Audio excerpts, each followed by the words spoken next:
Hello hello hello. हाँ जी, hello student, स्वागत है आप सभी का आशीष सिंह लेक्चर्स के इस लेटेस्ट लाइव स्ट्रीम में। प्यारे बच्चों नमस्कार, कैसे हो आप सभी लोग? उम्मीद करता हूँ बहुत ही बेहतरीन होंगे और एएसएल के साथ आपकी पढ़ाई एकदम शानदार चल रही होगी।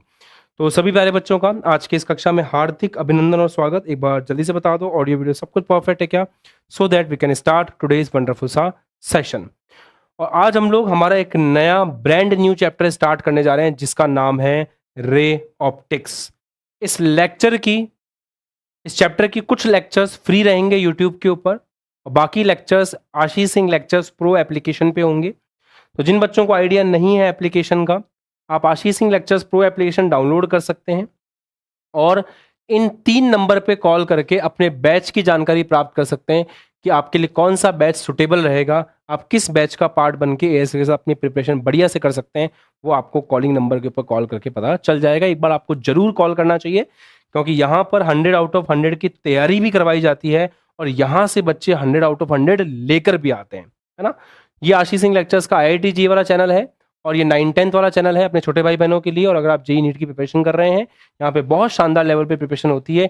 ASL1, ASL2, ASL3 के नाम से आप ये 3 नंबर अपने फ़ोन में रखिए और यहाँ से आप कॉल करके जानकारी ले सकते हैं। चलिए, तो आज की क्लास को स्टार्ट करते हैं। एक बार जल्दी से कमेंट सेक्शन में सभी बच्चे मेंशन कर देंगे #जिदकर।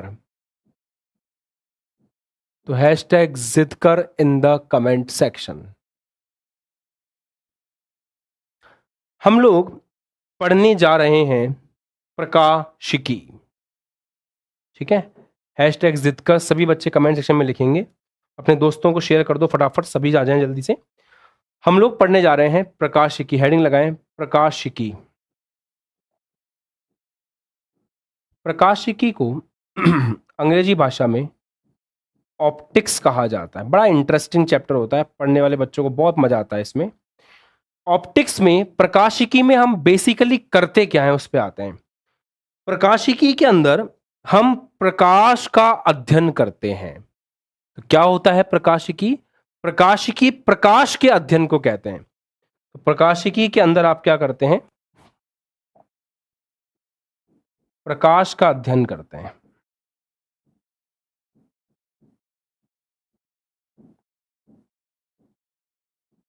मतलब स्टडी ऑफ लाइट, आप लाइट का, प्रकाश का अध्ययन करते हैं। आपकी प्रकाशिकी मुख्यतः 2 पार्ट में बटी होती है।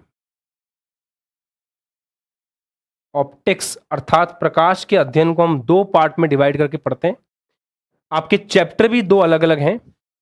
पहला है रे ऑप्टिक्स, जिसको किरण प्रकाशिकी कहा जाता है।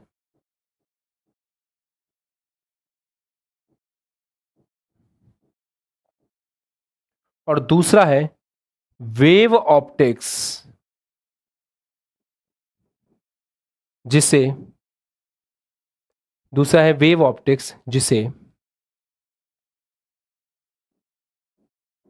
तरंग प्रकाशिकी कहा जाता है।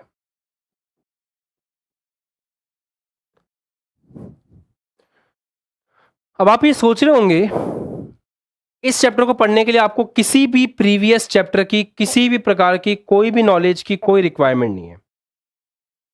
कोई रिक्वायरमेंट नहीं है, कोई भी रिक्वायरमेंट नहीं है, ठीक है।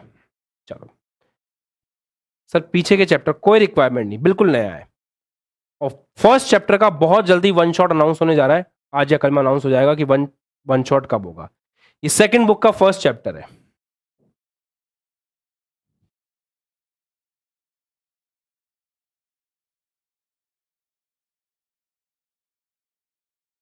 ठीक है बेटा, चलो। मैंने कल के संडे गपशप में क्लियर किया था, आप लोगों को कल की संडे गपशप अटेंड करनी चाहिए थी। आप लोगों ने कल की संडे गपशप को अटेंड नहीं किया, जो कि बिल्कुल भी अच्छी बात नहीं है। सभी बच्चों को संडे गपशप में रेगुलरली आना चाहिए। वहां पे बहुत सारी जानकारी जो है वो आपको दी जाती है।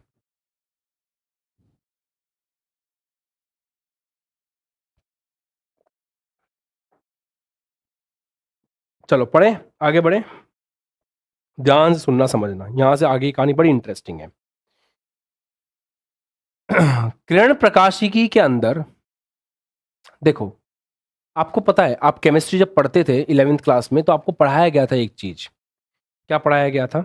कि सर जो कण है उसकी दो प्रकृति होती है, एक तो कण वाली प्रकृति होती है और एक तरंग वाली प्रकृति होती है। इसको द्वैत व्यवहार कहते हैं।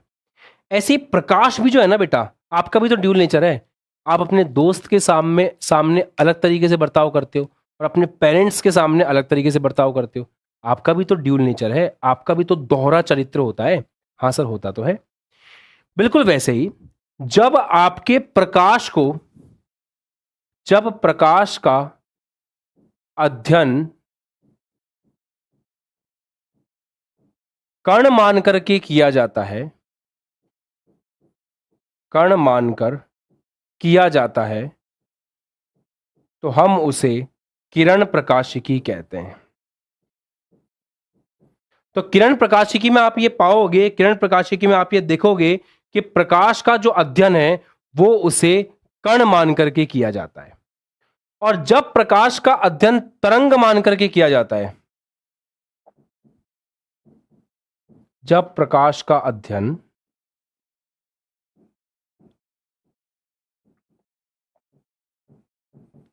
तरंग मानकर किया जाता है, तो उसे कहते हैं तरंग प्रकाशिकी। मतलब पार्टिकल, कण का मतलब क्या हुआ? यहां पे हम क्या मान के करते हैं? यहां हम पार्टिकल मान करके पढ़ते हैं। ठीक है बच्चा? और यहां हम प्रकाश को क्या मान के पढ़ते हैं? यहां हम प्रकाश को वेव मान करके पढ़ते हैं।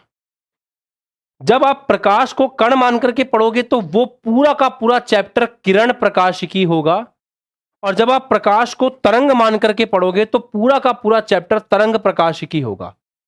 सर प्रकाश वास्तव में क्या है, कण है या तरंग है? बेटा जैसे आपकी द्वैत प्रकृति होती है, आपका ड्यूल नेचर होता है, वैसे प्रकाश की भी द्वैत प्रकृति होती है। वो कण भी होता है और तरंग भी होता है। उसके कुछ गुण कण के आधार पर एक्सप्लेन किए जा सकते हैं और कुछ गुण जो है वो तरंग के आधार पर एक्सप्लेन किए जा सकते हैं। दोनों प्रकृति पाई जाती है। सर ऐसे कौन से गुण हैं जो कण के आधार पर एक्सप्लेन होते हैं? जैसे कि बेटा परावर्तन अपवर्तन। तो परावर्तन अपवर्तन जो है वो आप किरण प्रकाशिकी में पढ़ोगे। ये वो गुण हैं जो कण मान करके एक्सप्लेन किए जा सकते हैं। रिफ्लेक्शन, रिफ्रैक्शन पढ़ भी रखा होगा 10th क्लास में। सही बात है सर। और ऐसे कौन से गुण हैं बेटा जो प्रकाश को तरंग मान करके समझे जा सकते हैं, जिन्हें प्रकाश को अगर हम तरंग मान लें तो बड़ा जल्दी समझ पाएंगे? वो होते हैं आपके विवर्तन, व्यतिकरण, ध्रुवण। तो ये जो गुण हैं ये आप नेक्स्ट चैप्टर में पढ़ोगे। तो फिलहाल अपन इस चैप्टर में क्या मान करके पढ़ने वाले हैं? सर इस चैप्टर में तो आप कण मान करके पढ़ाने वाले हो ना? हाँ बिल्कुल, इस चैप्टर में तो हम प्रकाश को कण मान के पढ़ेंगे। सर अगर प्रकाश की बात करें कि प्रकाश तरंग है, तो सर प्रकाश कौन सी तरंग होती है? तो प्रकाश EMW होती है। बेटा ये BMW नहीं है, ये EMW है। EMW का मतलब होता है इलेक्ट्रोमैग्नेटिक वेव। इलेक्ट्रोमैग्नेटिक वेव, जिसको हिंदी में कहा जाता है विद्युत चुंबकीय तरंग। तो अगर प्रकाश को तरंग भी बोलें तो प्रकाश किस प्रकार की तरंग होती है सर? तो प्रकाश विद्युत चुंबकीय तरंग होती है। तो प्रकाश एक विद्युत चुंबकीय तरंग है। सर विद्युत चुंबकीय तरंग कैसी होती है? बेटा विद्युत चुंबकीय तरंग के अंदर एक बड़ी खासियत होती है कि प्रकाश के चलने का वेग, विद्युत क्षेत्र और चुंबकीय क्षेत्र एक दूसरे के लंबवत होते हैं। वैसे तो मैं आपको बताऊं, अभी अपन को ये चैप्टर शुरू करना है, इसके बारे में पढ़ने की ज्यादा रिक्वायरमेंट है नहीं, अगले चैप्टर में अच्छे से पढ़ना है। बट फिर भी एक हिंट दे रहा हूं मैं आपको, एक चीजें बता रहा हूं मैं आपको कि प्रकाश जो है, अगर आपसे पूछे किस प्रकार की तरंग है सर, तो प्रकाश एक विद्युत चुंबकीय तरंग होती है। सर विद्युत चुंबकीय तरंग क्या होती है? क्लास 11th में भी आपने इसके बारे में थोड़ा बहुत पढ़ा था कि प्रकाश के चलने की दिशा, विद्युत क्षेत्र की दिशा और चुंबकीय क्षेत्र की दिशा एक दूसरे के लंबवत होगी। जैसे कि अगर मैं आपको दिखाना चाहूं तो आपकी विद्युत चुंबकीय तरंग जो है वो इस प्रकार की होती है। विद्युत चुंबकीय तरंग इस प्रकार की होती है, अगर आप ध्यान से देखेंगे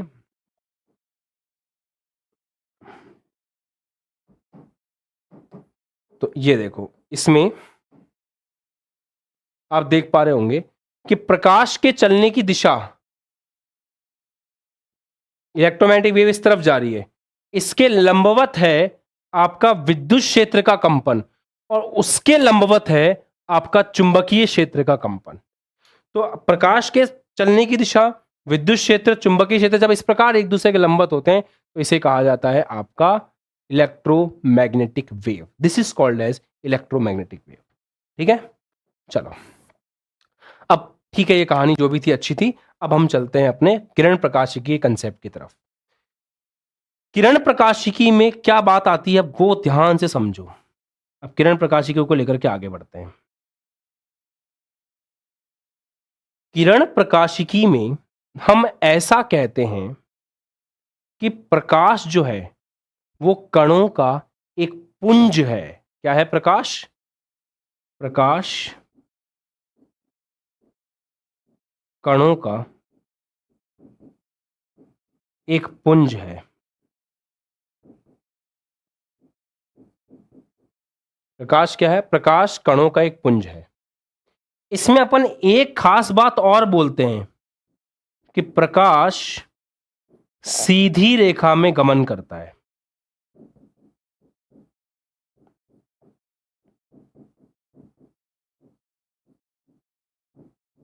ये किरण प्रकाशिकी के पॉइंट्स चल रहे हैं बेटा, कि प्रकाश कैसे करता है? प्रकाश सीधी रेखा में गमन करता है। प्रकाश कैसे चलता है? प्रकाश सीधी रेखा में गमन करता है। तो प्रकाश कैसे चलता है? प्रकाश हमेशा सीधी रेखा में चलता है। मतलब आप ये कह सकते हो कि प्रकाश का जो रास्ता है वो सरल रेखीय होता है। तो प्रकाश का जो रास्ता है वो कैसा होता है? प्रकाश का रास्ता सरल रेखीय पथ होता है। तो प्रकाश जो है वो सरल रेखीय पथ, स्ट्रेट लाइन मोशन में चलता है। प्यारे बच्चों, प्रकाश का जो सरल रेखीय पथ है, जो सीधा रास्ता है, उसे हम किरण के नाम से जानते हैं। तो लिखेंगे प्रकाश के सरल रेखीय पथ को नोट करो।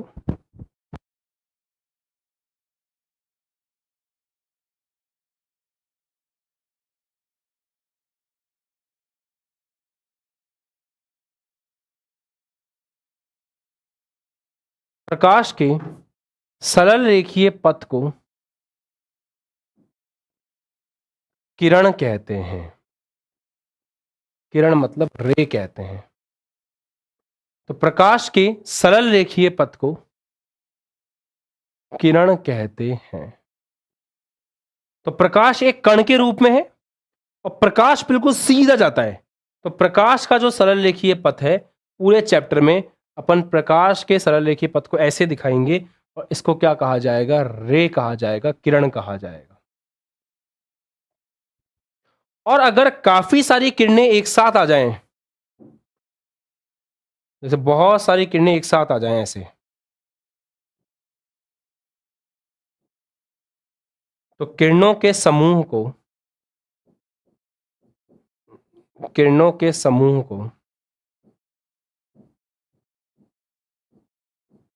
किरण पुंज कहा जाता है। क्या कहा जाता है? किरणों के समूह को किरण पुंज, मतलब अगर इंग्लिश में बोले तो बीम ऑफ लाइट कहते हैं।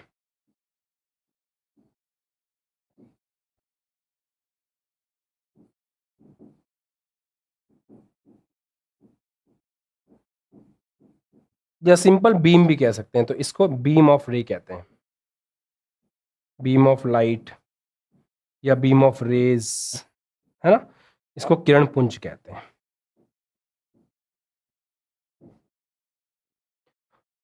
अब मैं आपको प्रकाश के बारे में, जावेद खान बेटा आपको बाद में समझ में आएगा, भी आप पढ़ाई करेंगे ज्यादा बेटर रहेगा बेटा, है, पढ़ लो ज्यादा बेटर रहेगा।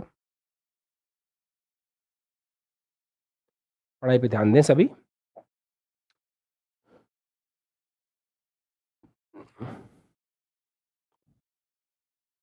ओके, नेक्स्ट पॉइंट देखिए, ये सबसे इंपॉर्टेंट पॉइंट है, सबसे इंपॉर्टेंट पॉइंट लिखवा रहा हूं, ध्यान सुनना। अब प्रकाश को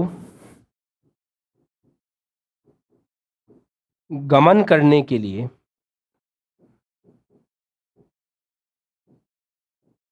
गमन करने का मतलब होता है संचरण बेसिकली। तो प्रकाश को संचरण या गमन करने के लिए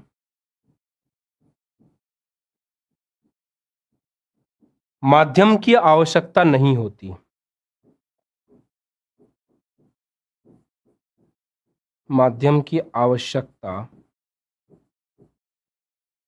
नहीं होती। ध्यान से सुनना, सबसे इंपॉर्टेंट पॉइंट है कि प्रकाश को गमन करने के लिए माध्यम की आवश्यकता नहीं होती, परंतु प्रकाश का वेग माध्यम पर निर्भर करता है। सबसे इंपॉर्टेंट बात, माध्यम पर निर्भर करता है। तो प्रकाश को चलने के लिए, प्रकाश को संचरित होने के लिए माध्यम की आवश्यकता नहीं होती। ध्यान सुनना, जैसे अपन अलग अलग सिचुएशंस को इमेजिन करके समझने की कोशिश करें इस पॉइंट को, तो अपन अलग अलग सिचुएशन में इस पॉइंट को डालने की कोशिश करते हैं।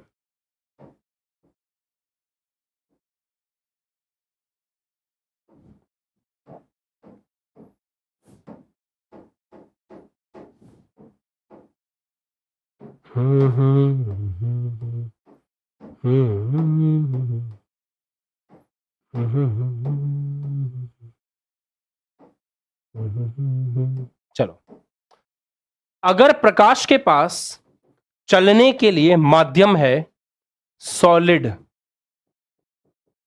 तो उसके अंदर से भी प्रकाश चलता है, कोई दिक्कत नहीं है। ये जो मैंने चश्मा पहन रखा है, इस चश्मे में कांच है। कांच क्या है? ठोस है, और प्रकाश मेरी आंखों में आ रहा है। लिक्विड, अगर लिक्विड होता है तो भी प्रकाश चलता है, पानी के अंदर भी प्रकाश चलता है, कोई दिक्कत नहीं है। गैस हो तो भी प्रकाश चलता है। अभी यहां वायुमंडल है, काफी सारी गैसेस हैं, प्रकाश चल रहा है, कोई दिक्कत नहीं है। वैक्यूम का मतलब होता है निर्वात हो तो भी प्रकाश चलता है, कोई दिक्कत की बात नहीं है। मतलब सॉलिड में भी प्रकाश चलेगा, लिक्विड में भी चलेगा, गैस में भी चलेगा, वैक्यूम में भी चलेगा। तो प्रकाश को संचरण के लिए माध्यम की आवश्यकता नहीं होती, ध्वनि को होती है। अगर मुझे कुछ बोलना है और यहां पे निर्वात है, तो मैं बकता रहूंगा पागलों की तरह, तुम तक कुछ नहीं पहुंचेगा। पर प्रकाश के साथ ऐसा नहीं है, और सबूत है हमारे पास इसका कि सूर्य से पृथ्वी तक प्रकाश किरणें बड़े मजे से आती हैं, कोई दिक्कत थोड़ी है। आती है ना? हाँ सर आती है। बीच में क्या है? निर्वात है, फिर भी आती है। तो ये तो फर्स्ट पॉइंट हुआ। सेकंड पॉइंट क्या है? परंतु, बात ध्यान सुनना, परंतु प्रकाश का वेग माध्यम पर निर्भर करता है। प्रकाश यहां भी चलेगा, यहां भी चलेगा, यहां भी चलेगा, यहां भी चलेगा, पर प्रकाश का जो वेग है वो हर माध्यम में अलग अलग होगा। यहां पर चारों केसेस में जो वेग है वो सेम नहीं होगा। सॉलिड में अलग स्पीड से जाएगा, लिक्विड में अलग स्पीड से जाएगा, गैस में अलग स्पीड से जाएगा, निर्वात में अलग स्पीड से जाएगा। और प्रकाश का वेग या प्रकाश की चाल,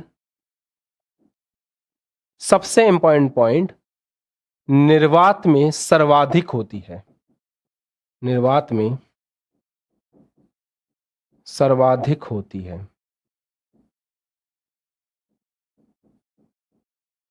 तो प्रकाश की जो चाल है, अगर हम समझने की कोशिश करें, तो प्रकाश की चाल सबसे ज्यादा कहां होती है? प्रकाश की चाल सबसे ज्यादा होती है निर्वात में। और निर्वात में प्रकाश की चाल कितनी होती है? 3 × 10⁸ मीटर पर सेकंड। अगर मैं इसको कन्वर्ट करूं किलोमीटर्स में, तो यह है 3 लाख किलोमीटर 1 सेकंड में। मतलब जैसे ही तुम एक पलक झपकाते हो, ऐसे बंद किया, खोला, 1 सेकंड हुआ। इस 1 सेकंड में आपका जो प्रकाश है वो 3 लाख किलोमीटर चल चुका होता है। सोचो जरा, इमेजिनेशन करो कि 3 लाख किलोमीटर आपका प्रकाश चल चुका होता है 1 सेकंड के अंदर। फिर भी मतलब सूरज और पृथ्वी के बीच में क्या है? निर्वात है। सूरज और पृथ्वी के बीच में तो निर्वात है, और प्रकाश किस स्पीड से चल रहा है? इस स्पीड से चल रहा है। फिर भी प्रकाश को यहां से यहां तक इस स्पीड से चलने के बाद भी, प्रकाश को यहां से यहां तक इस स्पीड से चलने के बाद भी 8 मिनट 24 सेकंड का समय लगता है लगभग। अब आप अंदाजा लगा सकते हो कि हम कितनी दूर बैठे हुए हैं सूरज से, कि इस स्पीड से आने के बाद भी, है ना। कन्वर्ट करके देख लो आप, 3 के बाद में आपके 8 जीरो हो गए। ये देखो ऐसे 1 2 3 4 5 6 7 8 मीटर पर सेकंड, 1000 का भाग लगा दो, किलोमीटर हो जाएगा। 2 3 4 5 इकाई दाई सैकड़ा हजार 10,000 लाख, ये हो गया आपका 3 लाख किलोमीटर पर सेकंड। सिंपल, ठीक है, चलो बढ़िया, ओके। तो ये सारी बातें थी जो प्रकाश के बारे में बेसिकली आप लोगों के साथ मिलकर के करनी थी मुझे, क्योंकि ये काफ़ी इंपॉर्टेंट बातें हैं, इनके बिना हम इस चैप्टर में आगे नहीं बढ़ सकते। प्रकाश का फंडामेंटल जो है वो हर बच्चे को पता होना चाहिए। ओके, आगे बढ़ें। अब देखो क्या होता है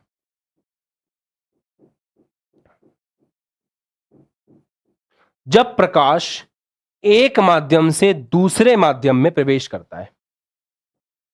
जब प्रकाश किरण का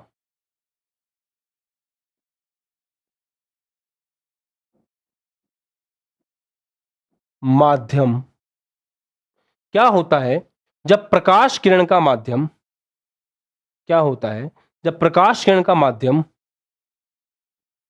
परिवर्तित होता है। ध्यान से देखना, क्या होता है जब प्रकाश किरण का माध्यम परिवर्तित होता है। चलिए आ जाएं इसमें।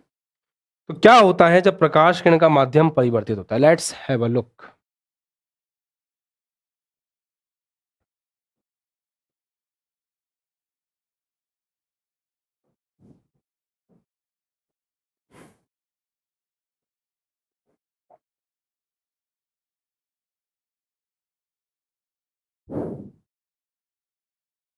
ये आपकी प्रकाश किरण आई, ठीक है।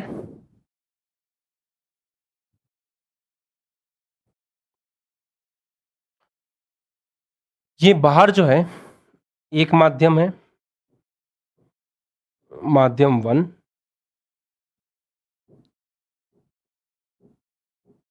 ये हो गया माध्यम 2, ठीक है। अब समझने की कोशिश करना।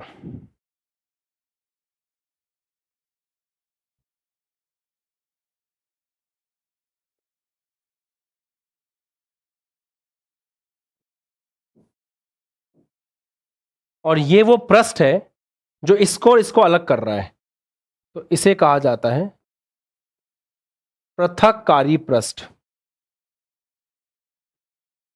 मतलब ये वो पृष्ठ है जो दोनों को अलग कर रहा है ना बेटा, ये वो पृष्ठ है जो इन दोनों को अलग कर रहा है। चलो शुरू करते हैं। ये वो पृष्ठ दोनों को अलग कर रहा है। चलो फोकस करो अब। जब प्रकाश किरण एक माध्यम से दूसरे माध्यम की सतह पर टकराती है तो मोटे मोटे तौर पे 3 घटनाएं संभव हैं। सबसे पहली घटना कि प्रकाश किरण टकरा करके पुनः उसी माध्यम में लौट आती है। यह पहली घटना होती है जो हो सकती है, प्रकाश किरण पुनः उसी माध्यम में लौट आए।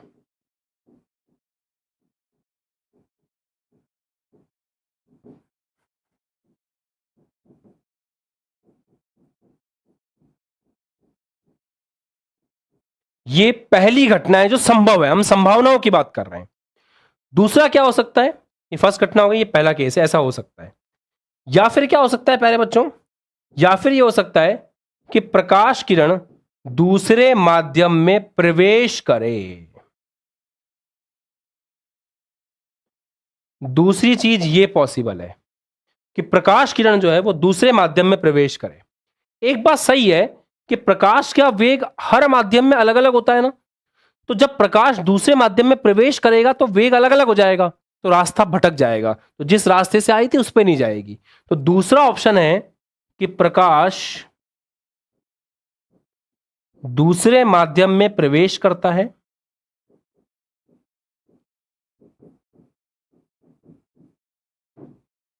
प्रकाश दूसरे माध्यम में प्रवेश करता है, प्रवेश करे, एवं जिस रास्ते से आ रहा था उससे भटक जाए, उसे कहते हैं विचलित होना, एवं अपने वास्तविक पथ से, अपने वास्तविक पथ से, एवं अपने वास्तविक पथ से, दिख रहा है, ठीक है, एवं अपने वास्तविक पथ से विचलित हो, एवं अपने वास्तविक पथ से विचलित हो। दूसरा ये हो सकता है। तीसरा क्या हो सकता है? क्या अपन ने पहला वाला देखा है? हाँ सर, अपन वो कांच के ऊपर डालते हैं प्रकाश को, तो यही होता है, देखो, टक टक टक टक टक टक टक, मजा आएगा,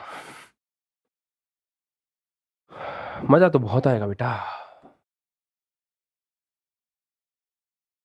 देखो, देख रहे हो यहां क्या हो रहा है?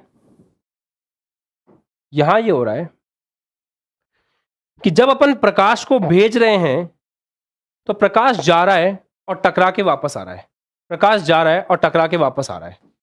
हम जब प्रकाश को भेज रहे हैं, हम जब प्रकाश को भेज रहे हैं तो प्रकाश जा रहा है और टकरा के वापस आ रहा है, प्रकाश जा रहा है, टकरा के वापस आ रहा है, प्रकाश जा रहा है और टकरा के वापस आ रहा है। इसको बोलते हैं, जब ऐसी कोई घटना हो कि प्रकाश जाए और प्रकाश जाकर के टकरा करके वापस आ जाए, तो इस घटना को परावर्तन के नाम से जानते हैं, और इंग्लिश में इसको रिफ्लेक्शन कहते हैं। तो इस घटना को परावर्तन के नाम से जानते हैं और इसे रिफ्लेक्शन कहते हैं। दूसरा क्या हो सकता है? दूसरा ये हो सकता है, दूसरा ये हो सकता है कि आपका प्रकाश जाए और जाकर के अपने रास्ते से हट जाए। जैसे देखो, यहां से प्रकाश आएगा, जब इस लेंस के अंदर प्रकाश प्रवेश करेगा तो उसका रास्ता बदल जाएगा। ये देखो, इसको कहते हैं, जब प्रकाश दूसरे माध्यम में अंदर प्रवेश करता है, जब प्रकाश दूसरे माध्यम में अंदर प्रवेश करता है तो अपने वास्तविक रास्ते से भटक जाता है। जब दूसरे माध्यम में प्रवेश करता है तो अपने वास्तविक रास्ते से भटक जाता है। जब प्रकाश दूसरे माध्यम में प्रवेश करता है तो अपने वास्तविक रास्ते से भटक जाता है। जब प्रकाश दूसरे माध्यम में प्रवेश करता है तो जो उसका वास्तविक पथ था, जो उसका वास्तविक पथ था, उस वास्तविक पथ से वो भटक जाता है। इसे क्या कहा जाता है? इसे रिफ्रैक्शन या फिर अपवर्तन के नाम से जानते हैं। तो इस घटना को अपन क्या बोलते हैं? इस घटना को रिफ्रैक्शन कहते हैं, अपवर्तन कहते हैं। एक घटना और होती है, एक घटना और होती है। आपने टॉर्च लिया, टॉर्च को जलाया और आपने दीवार के ऊपर ऐसे टॉर्च को रख दिया। क्या टॉर्च की रोशनी दूसरी तरफ पहुंचती है? नहीं सर। तो क्या हुआ? जो दीवार थी उसने प्रकाश को अपने अंदर अवशोषित कर लिया। तो तीसरी घटना क्या हो सकती है? ये जो पृथक्कारी पृष्ठ है, ये पृथक्कारी पृष्ठ जो आपको दिख रहा है, ये वाला, ये पृथक्कारी पृष्ठ प्रकाश को अवशोषित कर ले। तो तीसरी चीज क्या हो सकती है? पृथक्कारी पृष्ठ पर, पृथक्कारी पृष्ठ पर प्रकाश का अवशोषण। तीसरी घटना ये हो सकती है कि पृथक्कारी पृष्ठ पे प्रकाश क्या हो जाए? एब्जॉर्ब हो जाए। एब्जॉर्प्शन कहते हैं इसको।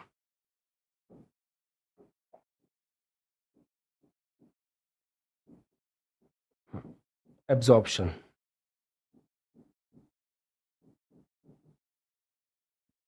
है ना? तो पृथक्कारी पृष्ठ पे क्या हो जाए? प्रकाश का एब्जॉर्प्शन हो जाए। अब अपन एक एक करके पढ़ना शुरू करेंगे। सबसे पहले हम जिस चीज को पढ़ने जा रहे हैं उसका नाम है परावर्तन। तो हेडिंग लगाओ, प्रकाश का परावर्तन।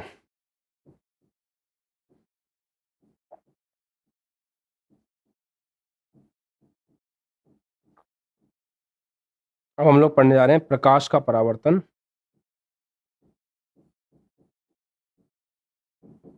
Reflection of light.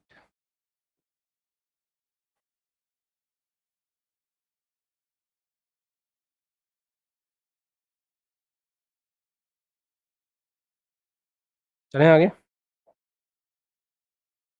Reflection of light आपकी कॉपीज में अंदर सभी बच्चों की हेडिंग होनी चाहिए। अब हम लोग रिफ्लेक्शन ऑफ लाइट का जो है बड़े ही शानदार लेवल पे जो है अध्ययन करने वाले हैं। परफेक्ट है। चलो लिखो हेडिंग। जब प्रकाश किरण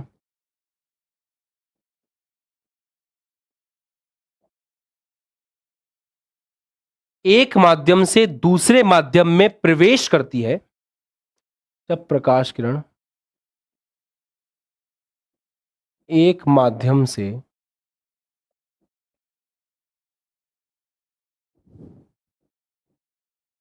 दूसरे माध्यम में प्रवेश करती है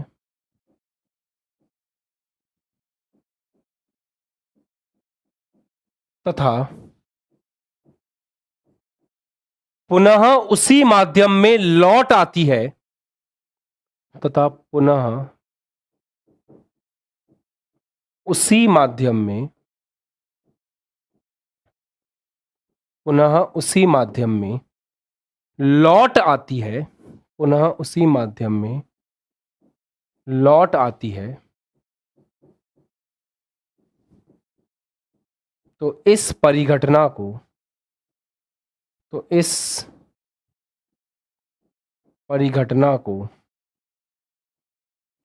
प्रकाश का अपवर्तन कहते हैं। तो इस परिघटना को प्रकाश का अपवर्तन, तो इस परिघटना को प्रकाश का अपवर्तन कहते हैं। सॉरी, परावर्तन कहते हैं। सॉरी, प्रकाश का परावर्तन कहते हैं। Reflection of light, reflection of light, प्रकाश का परावर्तन कहते हैं। ठीक है, शानदार है। रिफ्लेक्शन ऑफ लाइट कहते हैं। डन। अब शुरू करते हैं। देखो बेटा, प्रकाश का परावर्तन कहीं भी हो, किसी भी सतह से हो, वहां पे परावर्तन के नियम लगते हैं। प्रकाश का परावर्तन हमेशा कुछ नियमों से होता है, जिसे प्रकाश परावर्तन के नियम कहते हैं। तो चलिए हेडिंग लगाइए। प्रकाश का परावर्तन कुछ नियमों से होता है। कोई भी सतह हो, ये नियम हमेशा लगेंगे। प्रकाश का परावर्तन कुछ नियमों से होता है,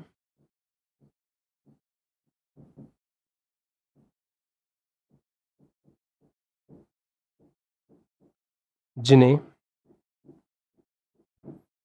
प्रकाश के परावर्तन के नियम कहते हैं। जिन्हें प्रकाश के परावर्तन के नियम कहते हैं। अब अपन ये नियम पढ़ेंगे शानदार तरीके से ना। नियम कहते हैं। चलो अब हेडिंग लगाओ, प्रकाश परावर्तन के नियम। अब हेडिंग लगाओ,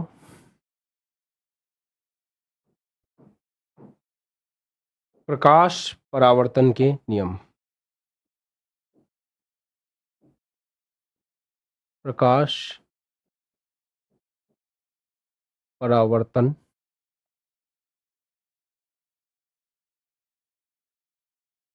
के नियम।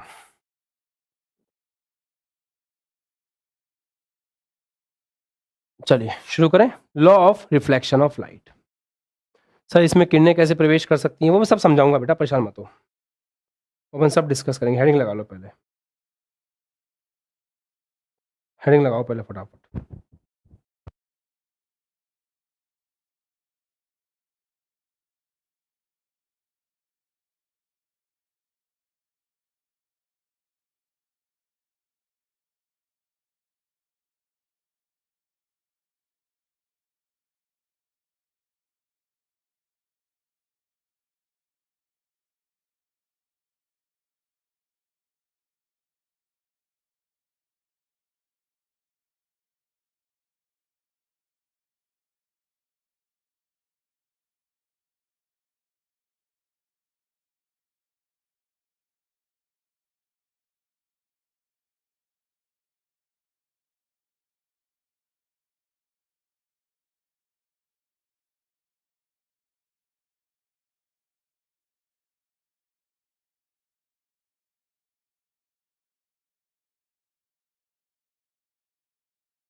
चलो देखें बेटा, आपको ये बात, बेटा भी कुछ समझाया ही नहीं, क्या समझना है अभी?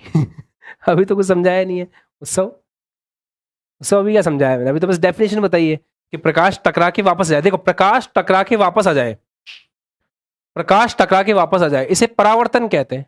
बस, प्रकाश टकरा के वापस आ जाए, इसे परावर्तन कहते हैं। बस अभी समझा रहा हूं परावर्तन के बारे में। देखो, परावर्तन आपने कहां पर होते हुए देखा है? सर, हमने परावर्तन ना एक चिकनी सतह से होते हुए देखा है। तो ऐसी चिकनी सतह जिससे प्रकाश का परावर्तन संभव हो, उसे दर्पण कहते हैं। आप अगर कभी भी दर्पण को देखोगे, जिसको अंग्रेजी भाषा में मिरर कहा जाता है, कभी भी मिरर को देखोगे तो होता क्या है? मिरर के अंदर एक ऐसी सतह होती है जहां प्रकाश अगर आए तो टकरा के वापस चला जाएगा। उसे कहते हैं मिरर का परावर्तक पृष्ठ। क्या बोलते हैं उसको? मिरर का परावर्तक पृष्ठ कहते हैं। और एक ऐसी सतह होती है पीछे की जो पॉलिश होती है, उसे कहते हैं पॉलिश सतह। तो मिरर के अंदर दो चीजें होती हैं, एक होता है परावर्तक पृष्ठ और एक होता है पॉलिश सतह। क्या होता है? एक होता है परावर्तक पृष्ठ, जहां कुछ आएगा तो टकरा के वापस जाएगा, और कुछ एक सतह ऐसी होती है जो पहले से पॉलिश होती है, वो पीछे वाली सतह होती है। ठीक है, आगे बढ़े। जब आपकी प्रकाश किरण आती है, तो मान लेते हैं ये प्रकाश किरण आ रही है, तो जो प्रकाश किरण आ रही होती है, आने वाली प्रकाश किरण, हमेशा एक बात का ध्यान रखना, मैं आपको अगले 10 दिन रे ऑप्टिक्स पढ़ाने वाला हूं, बड़ा चैप्टर है। आप अगर किसी भी डायग्राम को ध्यान से देखेंगे, प्रवेश करती है का मतलब ये होता है बेटा जैसे एंटर हुई वापस आ गई। प्रवेश करने का मतलब ये नहीं कि अंदर चली गई, प्रवेश करने का मतलब है जैसे टकराई वापस आ गई, तुरंत एंटर करते ही वापस आ गई। ये डेफिनेशन इस तरह से लिखी जाती है।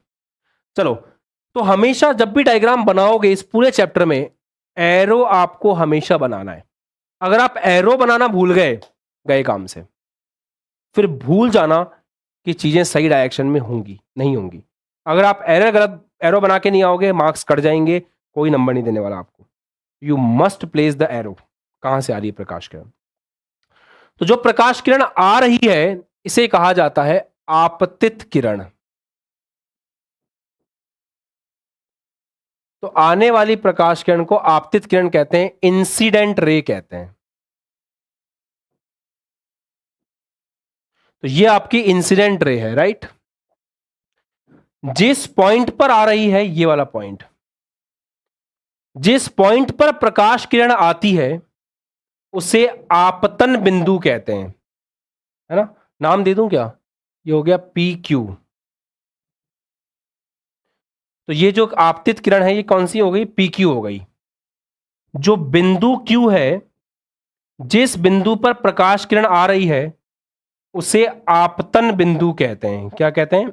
आपतन बिंदु, इंसिडेंस पॉइंट कहते हैं उसको। ये रहा आपका आपतन बिंदु। आपतन बिंदु पर परावर्तक पृष्ठ पर अपन एक 90 डिग्री की लाइन बनाते हैं, इस तरीके से, ऐसे। तो इस 90 डिग्री की लाइन को पता है क्या कहा जाता है? इस 90 डिग्री की लाइन को कहा जाता है आपतन बिंदु पर परावर्तक पृष्ठ के ऊपर अभिलंब। आपतन बिंदु पर अभिलंब, क्या कहा जाता है इसको? इसको कहा जाता है आपतन बिंदु पर अभिलंब। इसे कहते हैं आपतन बिंदु पर अभिलंब।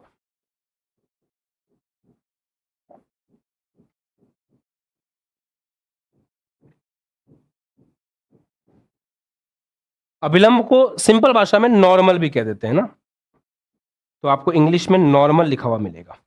तो जिस पॉइंट पर आकर के टकराई, वो पॉइंट कौन सा होगा बेटा? आपतन बिंदु। और आपतन बिंदु पर जो आपने 90 डिग्री की लाइन बनाई, इसको आप एम एन कह सकते हो। तो ये जो आपका एम एन है, ये आपका क्या है? अभिलंब है। तो इसको सिंपल भाषा में ऐसे एम एन कह सकते हो। एम एन आपका क्या? अभिलंब है। तो ये प्रकाश किरण आई। अब प्रकाश किरण आई है तो वापस भी जाएगी। तो ये प्रकाश किरण आई और टकरा करके वापस चली गई। प्रकाश किरण आई और टकरा करके वापस चली गई।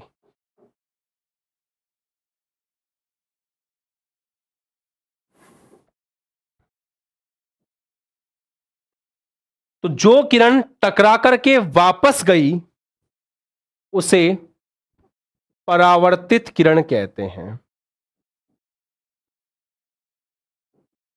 मतलब उसे रिफ्लेक्टेड रे कहते हैं।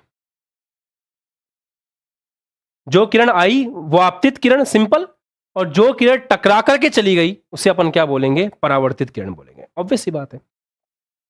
एक और चीज हो गई, यहां हमारी परावर्तित किरण कौन है, हमें दिख भी रहा है साफ साफ कि क्यू आर जो है वो हमारी परावर्तित किरण है। क्यू आर जो है वो हमारी परावर्तित किरण है। नाउ द पॉइंट, आपतित किरण और अभिलंब के बीच में आपको ये कोण बनता हुआ दिखाई दे रहा है। आपतित किरण और अभिलंब के बीच में ये जो कोण है इसको एंगल आई कहा जाता है। बेटा उसको वो चैनल हट जाएगा उसका, चिंता मत करो अनिकेत, चिंता मत करो, पढ़ाई पे ध्यान दो अभी बेटा। ये जो एंगल आई है, इस एंगल आई को क्या बोलते हैं, ये होता है आपतित किरण एवं अभिलंब के मध्य कोण।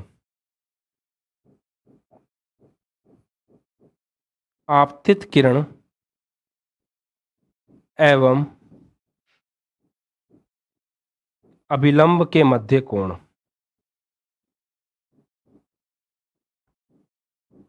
तो आपतित किरण एवं अभिलंब के मध्य जो कोण है इसे कहा जाता है आपतन कोण। इसे क्या कहा जाता है, आपतन कोण। और इसको आई से प्रदर्शित करते हैं, इसको एंगल ऑफ इंसिडेंस कहते हैं। अंग्रेजी भाषा में इसको एंगल ऑफ इंसिडेंस कहते हैं। ठीक है, मस्त। जो आपकी किरण टकरा करके गई ये है परावर्तित किरण। परावर्तित किरण और आपतन बिंदु, परावर्तित किरण और अभिलंब, इसके मध्य जो कोण है इसे एंगल आर कहा जाता है। ये होता है परावर्तित किरण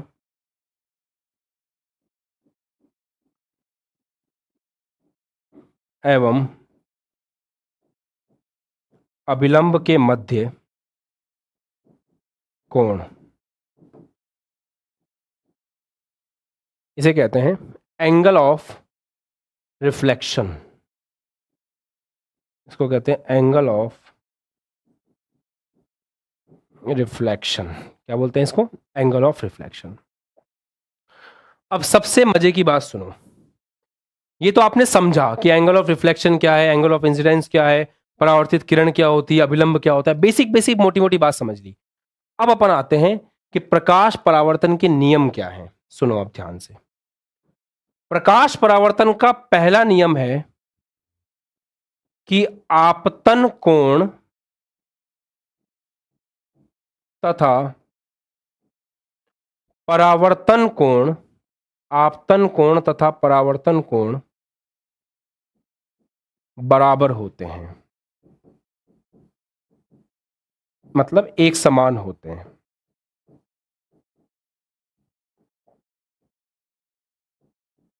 ये पहला नियम है, मतलब angle i is equal to क्या होता है, एंगल आर। मतलब जितने कोण पर प्रकाश आया है उतने ही कोण पर प्रकाश वापस जाएगा। अगर ये 10 डिग्री पे आया तो 10 पे वापस जाएगा, 20 पे आया तो 20 पे वापस जाएगा, 30 पे आया तो 30 पे वापस जाएगा, 40 पे आया तो 40 पे वापस जाएगा। जितने पे प्रकाश आया है उतने पे प्रकाश वापस जाएगा। ये पहला नियम होता है। सेकंड नियम है आपतित किरण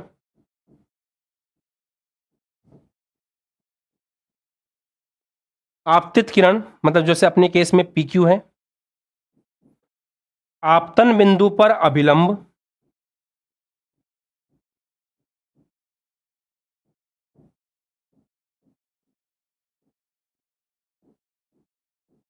जो अपने केस में MN है, और परावर्तित किरण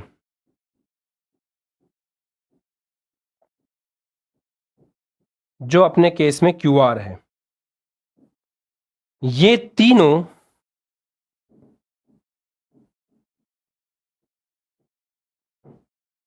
एक ही तल में होती हैं, एक ही तल में होती हैं।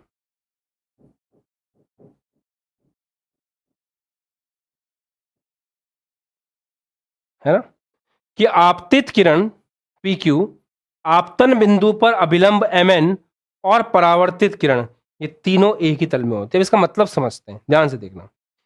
जैसे तल का मतलब क्या होता है, मैं आपको समझाने की कोशिश करता हूं कि तल का मीनिंग क्या है। तल का मीनिंग क्या होता है ना, बेसिकली जैसे मान लो कोई प्रकाश किरण है,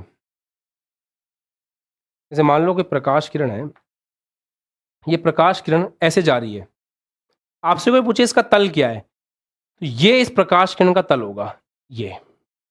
अगर ये प्रकाश किरण ऐसे जा रही है तो कोई आपसे पूछे इसका तल क्या है, तो इस प्रकाश किरण का तल हो गया ये। अगर कोई प्रकाश किरण, तल मतलब होता है एक प्लेन जिसके अंदर वो है। जैसे मान लो ये प्रकाश किरण ऐसे जा रही है यूं, तो इसका तल क्या होगा, इसका तल ये होगा।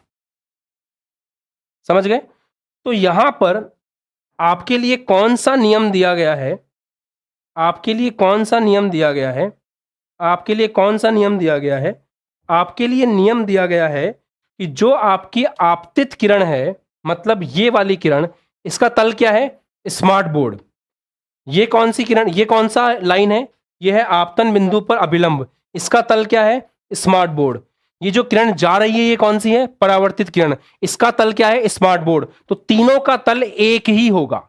मतलब ऐसा नहीं हो सकता ये प्रकाश किरण ऐसे आए तो इसका तल हो स्मार्ट बोर्ड और टकरा करके यूं चली जाए। तो अगर ये टकरा करके यूं जाएगी तो फिर जो इसका तल है वो ये हो जाएगा ऐसे, ये संभव नहीं है।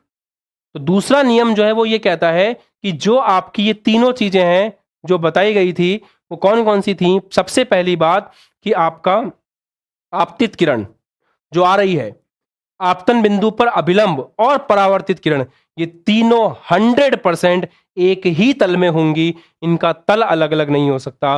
ये सबसे महत्वपूर्ण बात है, राइट। और आप जब प्रकाश का अपवर्तन परावर्तन पढ़ेंगे, कल मैं आपको और डिटेल में पढ़ाऊंगा, आज तो हमने बहुत बेसिक्स किए, तो वहां पे आप ये देखेंगे बेटा, जैसे मान लो अपन प्लेन मिरर लेते हैं अभी एक आपको समझाने के लिए। जैसे अपने प्लेन मिरर लिया तो जो आपकी प्रकाश किरण है, देखो ये प्रकाश किरण जितने एंगल पर आई, ये आपका अभिलंब हो गया इस केस में, तो जितने एंगल पे प्रकाश किरण आई उतने पे वापस गई। इसको मैं कल और अच्छे समझाऊंगा, इसको मैं और अच्छे समझाऊंगा। ये देखो ये प्रकाश किरण ये जो आई, ये जितने एंगल पे आई उतने पे वापस गई, क्योंकि ये ऐसे रखा हुआ था। तो ये प्रकाश किरण आपतित हुई, ये डैश डैश डैश डैश आपका अभिलंब है, और जितने एंगल पर आई, ये जितना एंगल है उतना ही एंगल ये होगा। तो जितने एंगल पे आई उतने ही एंगल पे वापस चली गई, ऐसा है। जितने एंगल पे आई उतने ही एंगल पे वापस चली गई। ये देखो जितने पे आई उतने पे वापस चली गई। ठीक है, तो इसको तो आप और पढ़ोगे कल की क्लास में। तो आज की इस पहली प्रथम क्लास में मैंने आपको जस्ट इंट्रोडक्शन दिया, अभी तो शुरुआत हुई। चैप्टर बहुत इंटरेस्टिंग और शानदार है। आपको बस इस चैप्टर के नोट्स प्रॉपर्ली मेंटेन करने हैं, अच्छे से चैप्टर को लिखना है ताकि परेशानी का सामना ना करना पड़े। चैप्टर बहुत मजेदार है बेटा।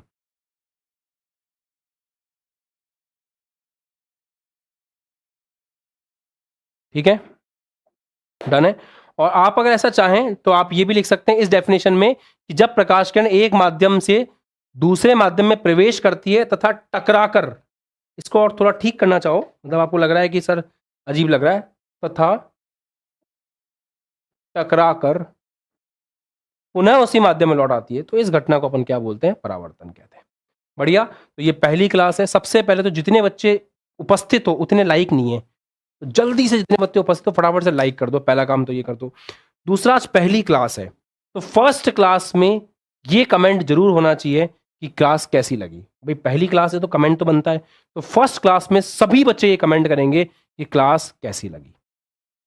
ठीक है, तो जल्दी से सभी बच्चे कमेंट करेंगे चैप्टर खत्म, टॉपिक खत्म होने के बाद, मतलब क्लास एंड होने के बाद जब आप देख लें तो कमेंट जरूर करें कि आपको आज की क्लास कैसी लगी। बाय बाय, जय हिंद, टेक केयर, खुश रहो, मस्त रहो, पढ़ाई करते रहो, ऐसे ही अपन पढ़ेंगे पूरे साल बिंदास। ओके, चलो जय हिंद।